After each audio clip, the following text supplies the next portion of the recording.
If winter fat biking in a giant sandbox is your thing, well then the Silver Lake Sand Dunes is the perfect place for you this winter. And that's what I want to talk about on this episode of Go Here, Do This.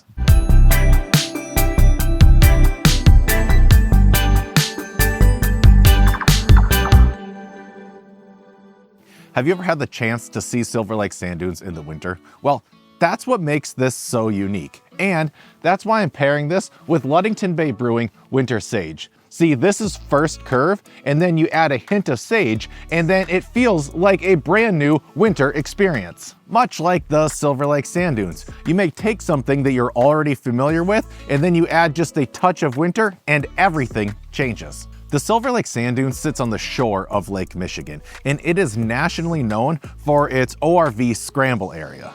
It's 450 acres of huge dunes in which you can take out your rig and test yourself against the sand and the dunes. Well, winter changes that landscape, and now people can test themselves in a new way with a different rig. They're fat bikes. I want to share my own personal experience out on the dunes because I feel like it properly sets the tone for what we're talking about. I love exploring Michigan in the winter, and as long as I have the right gear, I find this endlessly fun. Fat biking is one of the ways that I do that, and given a choice, I typically choose adventure biking over single track, meaning I like using my bike as a means of transportation to see more, and I feel like this is the ultimate way to do it. Every aspect of this feels like a challenge, and 450 acres of pedal anywhere you want is more than enough space. To get started, you want to park in the pedestrian area next to the ORV area because the biking entrance is actually the ORV exit ramp. And I hope that makes sense. It might sound confusing, but when you're there, it's really simple to see. My goal? Well, it was to climb to the top of the tallest dune. I aired down my tires and started to get the hang of riding in a mix of sand and ice. A few parts felt like I was riding on nature's roller coaster, and then in the other few parts it felt like nature was fighting back. And I think that's some of the beauty of this adventure. To take something familiar like the dune and turn it on its head. For me, the best part is picking my line and making a run at it. And since this is a fairly new addition to the dunes, I feel like I'm the first person to ride this exact path on a fat bike. We need to talk gear really quick because most people that are into fat biking already have the basics. They've got layers, they've got a bike, they've got a helmet, but here's a couple of things specifically that will help you out while you're out on the dunes. Bring your pump. It's going to take a few minutes to really grasp the right air pressure. Some spots feel like concrete, and then others they feel more like quicksand.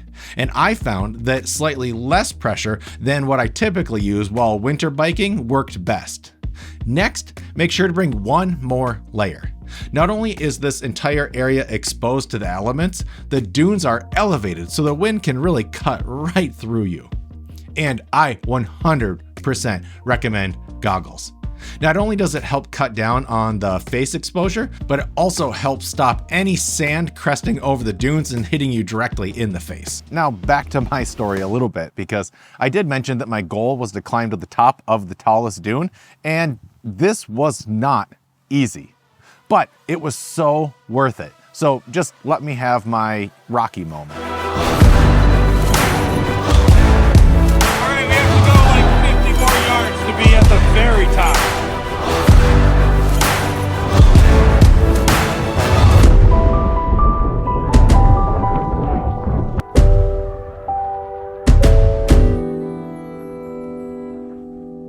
The best part about climbing to the top of the tallest dune was, of course, the ride back down.